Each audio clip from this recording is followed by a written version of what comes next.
here's Ben Shapiro speaking about police brutality. This is ought to be good. He'll handle this with a deft touch, saying that you should not be worried about police because statistically it's very unlikely for a black man to be shot by police. If he goes down this road, and he will, I have a few statistics for him if he wants to do the math and numbers thing. But here he is making that case. There are 40 million black Americans in this country. And the number of black Americans who are shot while unarmed in the United States every year is maybe 2 dozen on the high end.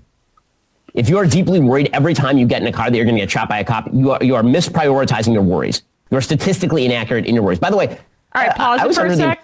All right, you know who else is statistically inaccurate in his worries? Ben Shapiro and the rest of conservatives. Because I've heard nonstop about how gay people, trans people are groomers, how their teachers are groomers, how drag shows are dangerous grooming sessions for the rest of the youth. When you look at the statistics about who actually abuses children, well, in terms of professions, it's like people like priests, but it's also disproportionately, overwhelmingly friends of family members themselves, someone close to kids, and yet the entire Daily Wire is fixated on gay people and trans people grooming and abusing their kids. So there's a statistic, and if we're talking about outsized worry, this is a glass house situation. But there are 40 million black Americans in this country.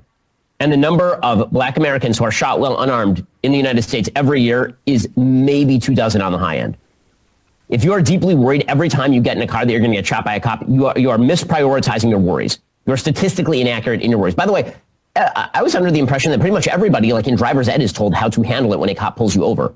You keep your hands on the steering wheel. You don't reach for the glove compartment because there might be a gun in there and cops have to be on their guard, for example. I was given that talk by my parents. Sorry, what the fuck is he talking about? Like, dude, like Philando Castile, like this exact situation, like he was shot because the cops freaked out, even though he was trying to tell them that, hey, I'm in Minnesota where we have guns around here, I got one, and they opened fire on him with his hands on the wheel. Yeah, like Tyree Nichols listened to every instruction as well. And reports that just came out per the Associated Press said that Nichols was not given a clear understanding of why he was being stopped in the first place.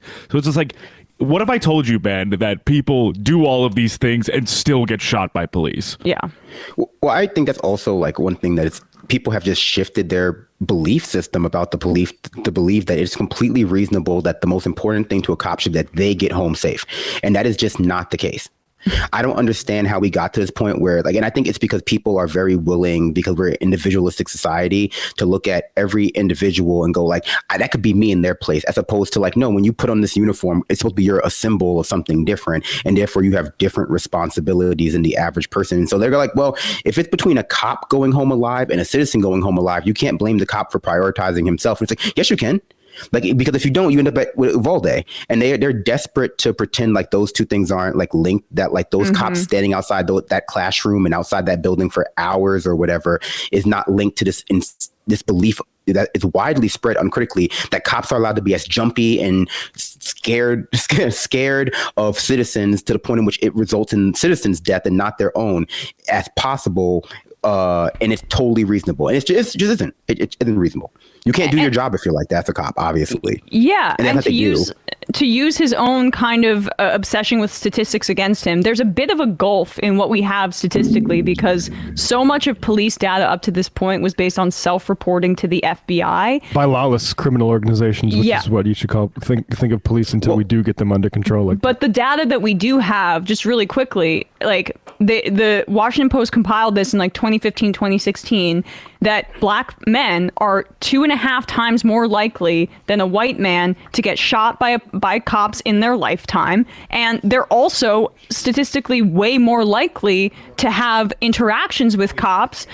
This Texas A&M professor compiled 2 million 911 calls in 2 separate cities, and he found that white officers that were dispatched to black neighborhoods fired their guns 5 times as often as when cops were, I think maybe it was black officers were dispatched to similar neighborhoods. I know that's not applicable really to the Tyree Nichols example in general, but like cops are firing more in black neighborhoods. They're arresting black people more often. They're lying about their reports. Yeah, and it's just so even the stats we do have are damning. And that's one part of it too, and I think that's an important, like the per capita rate at which black people are shot over other races, and also Native Americans also have a very high rate of abuse by police officers. But the part that Ben Shapiro also fails to acknowledge is that it's some of the only violence in our society that is likely to go entirely unpunished. You know, for all the talk about black on black crime or all these other types of things, you know, true, our police are generally very bad at the solving of crimes and the enforcement of crimes, but there is a general belief that the police will theoretically find the right guys. What all of our cop shows teach us. There's just a generally understood thing amongst black people and also amongst people who are being, you know, honest with themselves, that if a black person is shot by a police officer, that police officer will likely not suffer any consequences.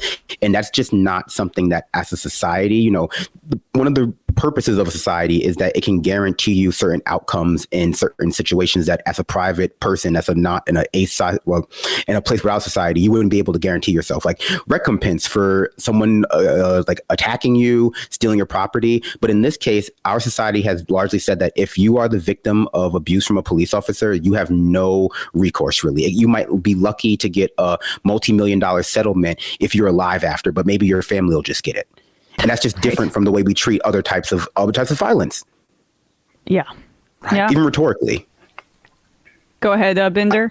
I just can't get over Ben Shapiro saying this, how it's like a statistical anomaly and you're misprioritizing your worries literally a day after he was worrying about a chatbot not stopping a theoretical nuclear bomb that can only be thwarted by shouting racial slurs. I mean... It's just ridiculous. I mean, I have to also bring it in the context of this other worry that Shapiro's been fomenting. Like, I think the word I would use for Ben Shapiro's output vis-a-vis Muslims is exterminationist. I think this is a guy who is literally inspired the Quebec mosque shooter who visited his page all the time, and I wonder where he got the idea he needed to do something to, quote, save people with a gun in a mosque when Ben Shapiro was putting up stuff like this. This isn't even the final, the last number he put up. He eventually got it up over 800 million, quote, radical Muslims. He did this by going through a bunch of like poll results in different countries saying, oh, well, there's half the Muslims in that country are completely radical. And just go back to the next one, Bradley. And this kid who went to Shapiro's page more than any other right-wing figure ended up shooting up a mosque because he thought he needed to save people. So when you talk about you're statistically inaccurate in your worries, talk to your audience, Ben. Yeah, same guy that said that what do you say about Palestinians? They like to, I think Arabs like to live in their own sewage. And, yeah, and blow things up. Right. I think that tweet might still be blocked in certain countries that have laws about saying that kind of stuff on platforms. I know America is very, you know, open to the idea that anything you say in public is actually a private thought that is just being shared in public, so you can't be judged about it or something. But like, yeah, other countries have like real ideas about that, and I think that tweet is like blocked in Germany and blocked in like other parts of Europe. Yeah, maybe the guy with like outsized fears about satanic panic based on a Sam Smith performance at the Grammys shouldn't be saying what people's actual fears, what fears are legitimate and which ones aren't. Just an idea.